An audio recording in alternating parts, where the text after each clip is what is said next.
morning, everybody. Good morning. I see Stryker's got first blood with Heyo, friends. Sergeant Major's driving through, looking forward to driving in a Texas winter storm. I can't wait to hear how that trip goes. Stryker says Kamala impersonating AOC. Well, you know, funny story. I'll talk about that in a minute, but we'll talk about the casting call a little bit then. And I see Fishing, Golf, and Guns. Your profile picture, just a shot of an old white guy drinking a cup of coffee. My brother, you clearly understand what it is we do here. And I see Danny's joined us. Okay, so today's Tuesday. I don't know if I mentioned it yesterday or not, but yesterday being Monday, Danny had a new vlog out on the Fit Life with Danielle, and it was solid. All about breaking out of your rut and kind of getting things moving again. So go check that out. I noticed she is criminally undersubscribed, so y'all go help her out with that. And I see Call the Law, it's a camera. Good morning, brother. FTP, good morning, Patriots, indeed. Donkey facial. So, yeah, because you cracked a joke in the comments there about AOC, Stryker, I want to just take a moment to remind everybody before I talk a little bit more about the situation with Kamala and the Democrats' concerns.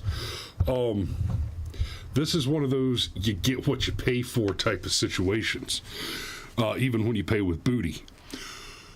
AOC, I don't know if you guys know this, if you're tracking this. I think we talked about it in pretty serious detail back when she was first elected, but AOC was literally selected by a communist club through a process that looked a lot like a casting call, and they were very clear about this. It involved Cenk Uygur and a few of his ilk funding a political campaign, and they essentially had a casting call to select somebody who was adequately attractive, and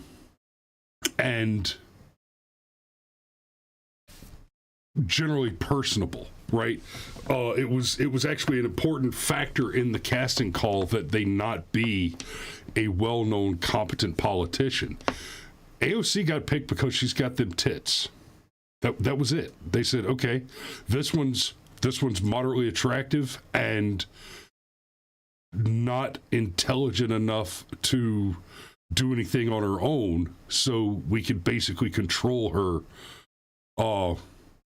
directly. We just, hey, here are your talking points. Go talk about them. And it became painfully obvious early on, like, I mean, in the very early days of AOC's career, she did interviews where she didn't understand what the three branches of government are. She didn't understand what a bicameral legislature is. She didn't have even a simple elementary grasp of basic civics, and clearly still doesn't. But also important to remember is those statements are true about the vast majority of the Democrat voter base. Now, those statements are also true, unfortunately, because we are living in a world where the majority of American citizens have had their entire intellectual construct generated through a gross abuse of our children in the public education system. They can all recite the Pythagorean theorem and have no idea what compound interest is. They can't imagine writing or filing their own tax documents. They're actively instructed away from competency and instilled with these bizarre ideas like a universal basic income or universal health insurance, universal health care, basically the universal issuance of individual responsibility. And this constant artificial extension of adolescence into adulthood in functions like Obamacare, extending the coverage of dependent children until they're age 26. 26. God, by the time I was 26, I left my own home where I had lived away from my parents for more than half a decade to start a second career in the military. I mean, 26. Son, you be done needed to have got a job. 26 years old? Even if you're going to ride mommy and daddy's coattails through the beginning of your academic career and be a gender studies major in a baccalaureate program, you should have been done with that by the time you're 26. Like you're a grown ass man. Go get a job. Okay, so it is also true that Kamala Harris was essentially selected to be the vice president in a similar way. When you look back at the 2020 Democrat primary, Kamala did so badly, right? A lot of people have forgotten that she ran for president in 2020. Right? She was in the primary. She did so badly in that primary that she quit before a vote was cast. Not a single primary vote had been cast. And she quit on the polling because she was doing so abysmally bad. And then her ascendancy to the vice presidency was literally... Right? This isn't one of those, oh, I'm a racist and I just assume that if a black woman gets ahead, it's just because she's a black woman. No. Joe Biden explicitly stated, my vice president will be a black woman. My vice president will be a woman of colors. Like, isn't that illegal? Right? I mean, don't we theoretically have anti-discrimination laws? And yet, right off the rip, we've got the Democrat president saying that if I'm elected, I will choose a person based on her gender and her ethnicity. Okay, let me tell you something about the whole gender ethno-selection process. If you have to trust in the competency of a person, right? Selecting a white man first and foremost because he's a white man doesn't make sense. Unless you're doing it in a world where every competitive advantage is given to literally every other demographic by force of law and violence through artificially deflated requirements for those who do not match the aforementioned description. So, we've got some articles. I want to start with this one from MSNBC, or MSN.com. As a longtime leader of the Cobb County Democrats, that's right, we're talking about local politics and national politics in this story. As a longtime leader of the Cobb County Democrats, Jacqueline Betadapur has become highly attuned to the factors shaping her party's fortunes in her home state of Georgia. The rise and fall of Stacey Abrams, Democrats' unexpected surge in 2020, the enduring influence of Donald Trump.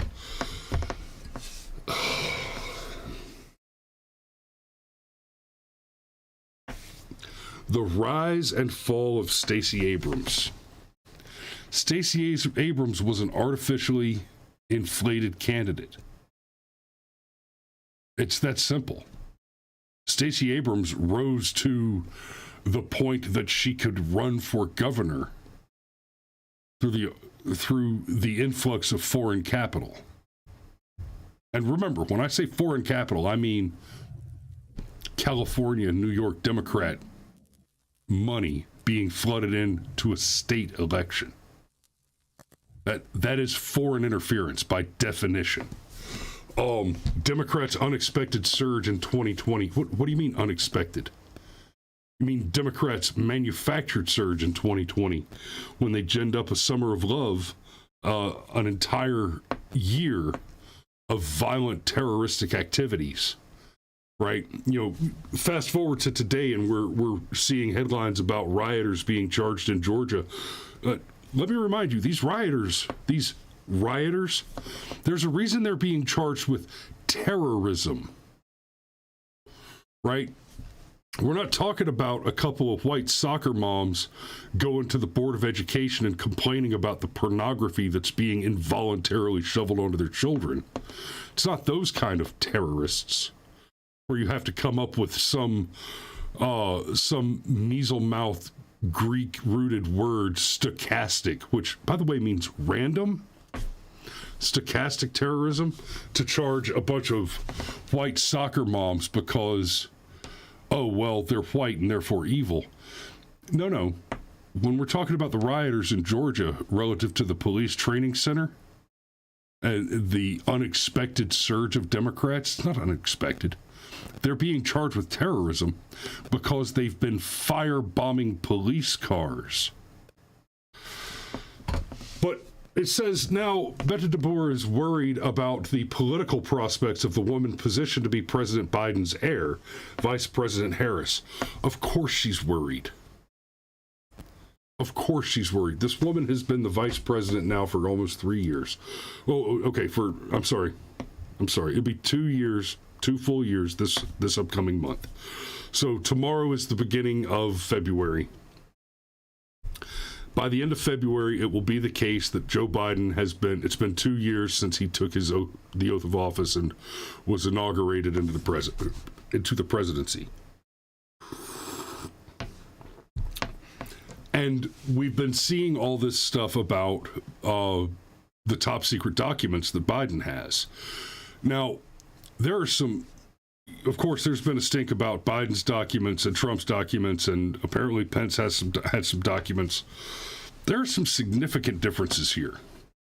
Donald Trump had documents in a secure space that was secured by the Secret Service and the FBI. Turned them over when they were asked for, had them given back after he turned them over, and then there was a raid, and the raid was clearly all about staging something, about making a stink, about basically what they're trying to do is they're trying to create some kind of a criminal charge where they can disqualify Donald Trump for running for president in 2024 because they know he wins that race. Joe Biden doesn't have a chance. He's barely had a chance of surviving to 2024, physically, literally, and politically. Now, we get the dump about the Biden documents. And not only are we talking about the documents being just in the garage, right, completely unsecure, but remember when Trump acquired the top secret documents he was the president and had the authority to declassify those documents. This was not true for Biden. The vice president does not have that plenary power. He doesn't. It's not an authority granted him by the government, the Constitution, or the law. Pitt Danny says Obama has already said he won't let anybody search his many homes, and I wonder why.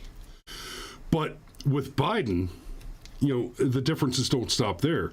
Now we're seeing details from the emails stored on Hunter Biden's laptop that Hunter had direct access not only to those documents, but apparently to other classified information that he never should have had access to during Joe Biden's tenure, not just in the White House, but previously.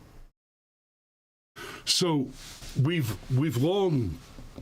had long suspected and now have long known that there was a great deal of corruption involved in Joe Biden's entire political career, involving foreign influence peddling, shoving contracts to his brother for construction projects abroad with U.S. taxpayer funds, influence peddling by placing Hunter on the board of Burisma and trafficking money and laundering money between Ukraine and China.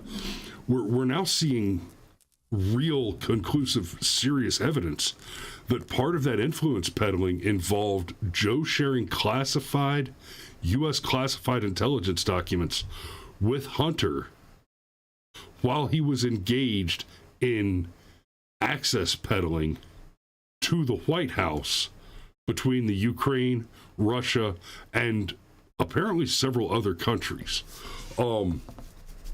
So what we're looking at going into the end of Biden's second year is there's a line after which, if the president is removed, impeached, or by 25th Amendment, for example, which may be the route that the Democrats try to take, is if he's removed from office and the vice president steps up to take his place, she still gets to run 2 more times. So she gets 10 years instead of 8. And the Democrats are suddenly realizing, oh my God, this word salad shooter of a human spit roast might be the one we're stuck with for a decade.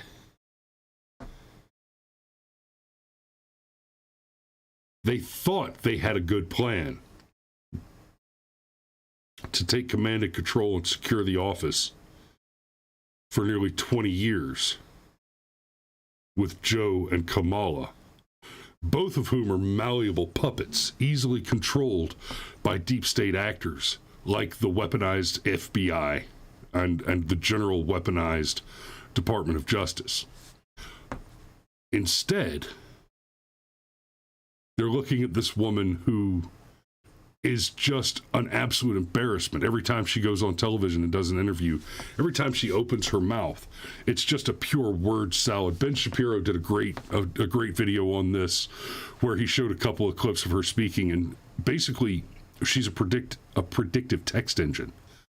We would literally get more competent, intelligible, even if objectionably leftist political speech by just replacing the vice president with ChatGPT. She is less functional and less intelligent than the artificial intelligence engine that is currently writing your BuzzFeed articles. Or I'm sorry, that is about to start writing your BuzzFeed articles. Right. But this woman, Beta DeBoer, says people are poised to pounce on anything, any misstep, any gaffe, anything she says. And so she's probably not getting the benefit of the doubt.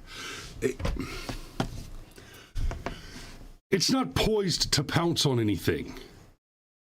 Right? Okay, Joe Biden is a gaffe machine.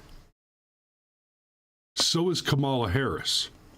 The difference between the two of them is Joe Biden's gaffes tend to be things like, oh, well, Barack Obama's the first clean, articulate Negro that's a nice guy that I've ever known. I'm like, whoa, right? Joe Biden's gaffes are things like, well, I used to like to play in the pool with the kids, and they'd rub the hair on my legs, and that's how I learned about cockroaches, and I learned that I let the kids sit on my lap. And I love kids sitting on my lap, right? And, even when you see the clip, you see kids that are standing around him when he says it. They're like, my dude? Right? So those are the kind of gaffes that Joe's prone to. Kamala's prone to gaffes where she tries to wax poetic.